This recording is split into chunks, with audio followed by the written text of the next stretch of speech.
Hello everybody. We haven't made a video in a while. Jesse and I haven't been traveling as much because I was working in one location for a while. But Jesse and I have decided to start traveling again and leave the country this time. And we are, as of today, officially expats. And we are saying hello from Tirana, Albania. Let me tell you a little bit about our journey getting here. So 2 days ago, we drove to Chicago from Dayton because we wanted to get there a day early just in case of any traffic problems or anything like that. So we got there, we got a hotel, and then had to check out by noon and got a shuttle to the airport. The problem with that is our flight wasn't until 8:30. We just kind of accepted that for what it was because we had to check out of the hotel anyway. So we just went to the airport. We tried to get through security, but I think it was too early and they told us we had to go get our tickets actually printed, like our digital boarding passes weren't working, but I wasn't sure if they really weren't working or if we were just too early. So we, after waiting through the entire security line, were kicked out and told to go back, basically. So we went to go get our boarding passes, but the counter wasn't open yet. So we sat there for 4 hours until it opened. Got our boarding passes, went back through security. The security line was much longer this time, but we made it through. We waited on the other side for a while. Finally got on our plane to Istanbul, and this was our first time in Turkey. First time leaving the country, actually. And it was quite an adventure. It was about a 10-hour flight, and I was actually really surprised at the quality of the meals and all the little comfort items they gave us, like a pillow, an eye cover for sleeping, toothbrush, toothpaste, and a couple other little things. We got dinner and breakfast, and again, I knew we were getting meals, but I didn't expect them to be that good. They actually seemed like they were pretty decent quality. I was happy with it anyway. And then we got to Istanbul. We had a couple-hour layover, and at one point I decided to go use the restroom. And this was before I knew our flight was an hour delayed, and I thought we didn't have much time, so I run to the restroom.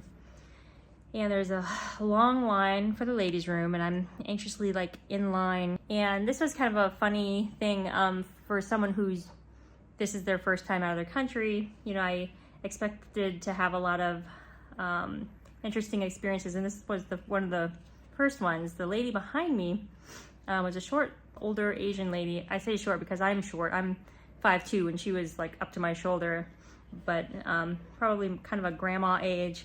And she was talking to the lady behind her, and she kept kind of bumping into me, and I'd kind of scoot away to give her some room, and then she'd bump into me again. And finally I didn't have anywhere to scoot, and she more or less leans up against me, not on a full-on lean, but was just completely touching me while she was talking to her friend. And it occurred to me that maybe that's just normal where she comes from. You can just kind of stand touching strangers and not think anything of it. So I thought that was kind of cool. I wasn't offended by it. Quite the opposite. I'm happy to get to know how other people around the world live and behave. Finally, I rushed into the bathroom stall when it opened because, again, I'm thinking that I'm going to be running late for boarding. One of the bathroom stalls says squat only. I'm really grateful I didn't get that one because I didn't know what to do with that, and I didn't have time to look it up to try to figure it out. So I got one of what I thought was a normal bathroom, and I pee, and then I'm about to flush, and as I'm about to flush, I see a sign right above the toilet that clearly says not to flush your toilet paper.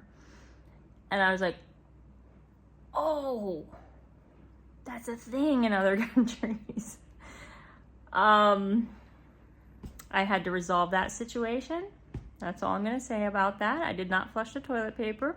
Wish I would have read the sign prior to using the bathroom. Okay, so I rushed back to the flight, and then we find out that it's an hour delayed, so we had plenty of time anyway. So Jesse and I are just sitting there talking. We finally get on our flight.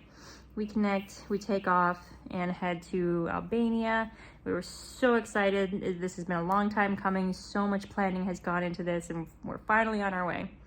The flight was amazing. The views of coming into Albania and also just leaving Istanbul was beautiful. Just amazing. Albania, coming in over it was just beautiful. We got to fly over all kinds of mountains, and then we turned around in the Adriatic Sea, well, over it obviously. And it was just beautiful. We could see Durrës, and I could tell it was Durrës just because I've looked at the map so many times. What a beautiful flight. For that short flight, they gave us these fresh hot sandwiches that were really good.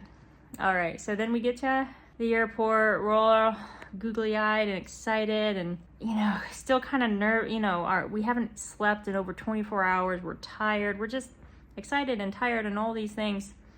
And then we get through our last security checkpoint.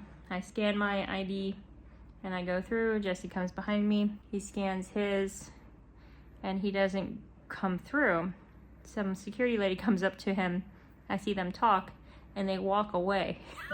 At no point does Jesse tell me what's going on. So I assume everything's okay. And they just walk away, and I'm trying to follow them on the other side of security, but we're on different sides of the wall now. And finally I find him. Long story short, they had a separate line for for people under the age of 18. And he had to go through that line, but they let him in. And so then we're like, well, now we have to find transportation. And we saw the buses lined up just like we expected, with the signs in the window about where their destinations were. We were heading towards them, and a taxi driver stops us and says, he says, "Taxi?" I'm like, "Yeah, sure. How much is it?" And says, basically ask where we're going. I say basically because he didn't really speak English, and I don't speak Albanian. We're learning. So there's a little bit of trouble there, and then that's when I found out my Wi-Fi wasn't working. I thought I had it set up so that it would. Long story short, I didn't. And we basically showed him on the map about where it was.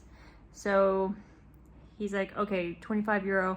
We get in, we start going, and he hands me his phone while he's driving. And he says, I don't know what he said, but I was under the impression he wanted the exact location, which made sense.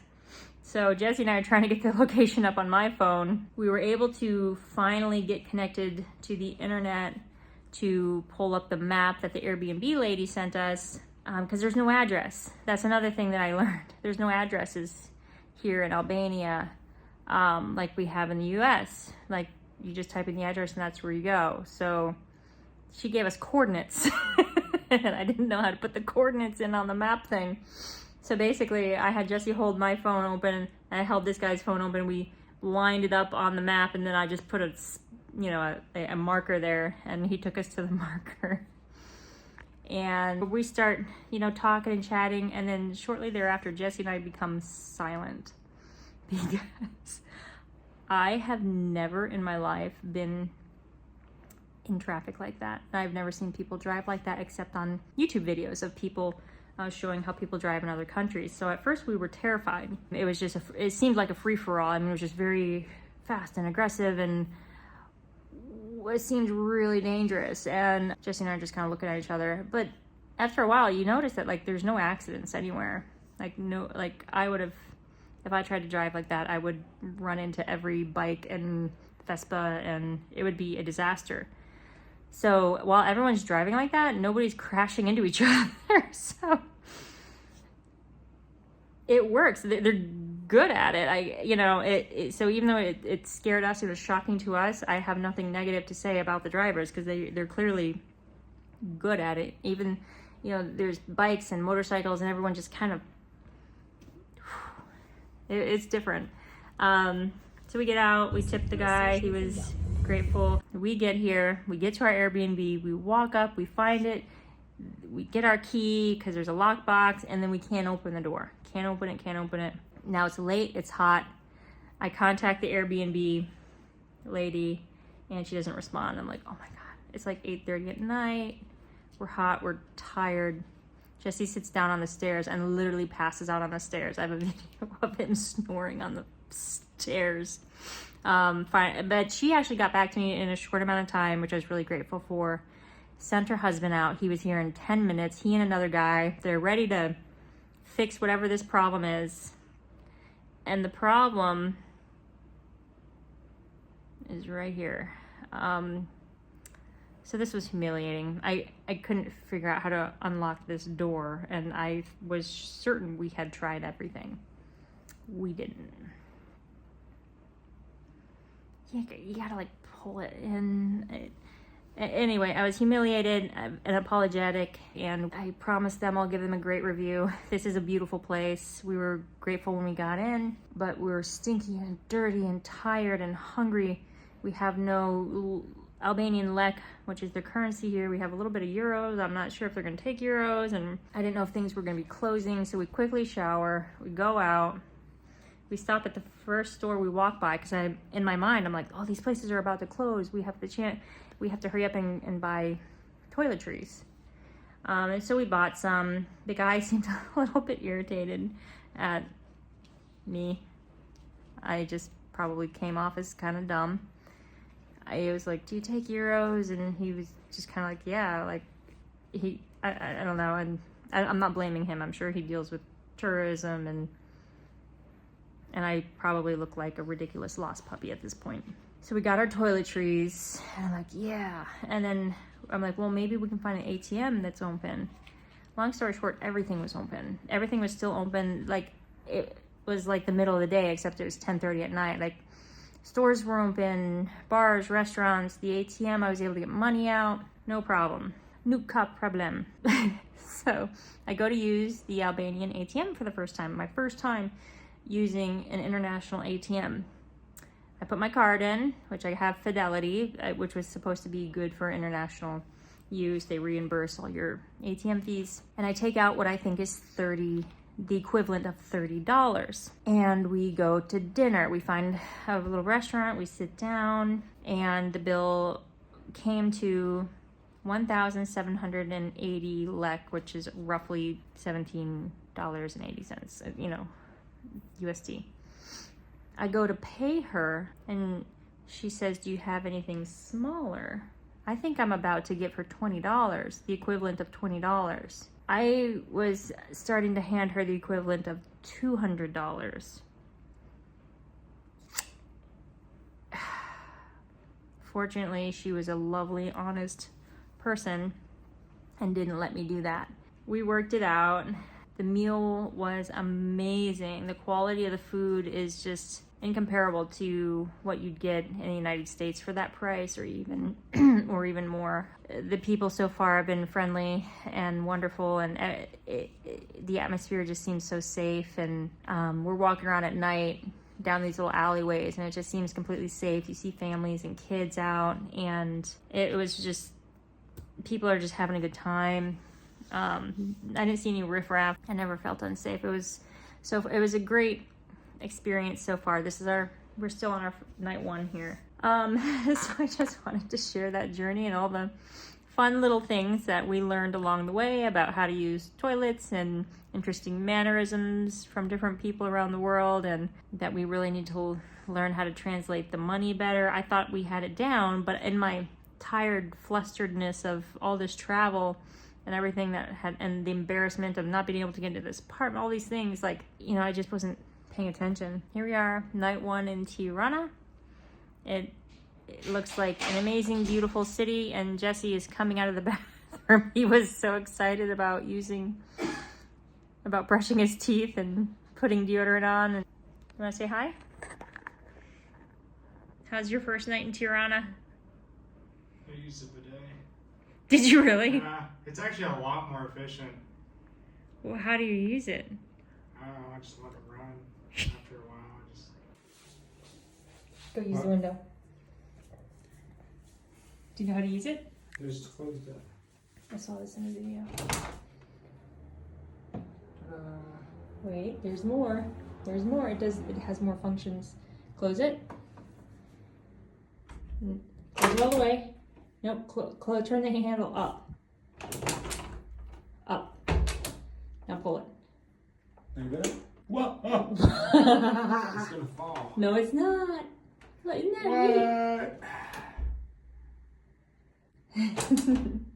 that neat? So anyway, that was our expat journey out of the country, and I just wanted to share all the little interesting things that we experienced and learned along the way, and we expect to have many more learning experiences and interesting things happen, and we welcome that with open arms. We are definitely looking forward to just experiencing the world and experiencing other ways of life and living and meeting other people and trying different foods and just seeing something else.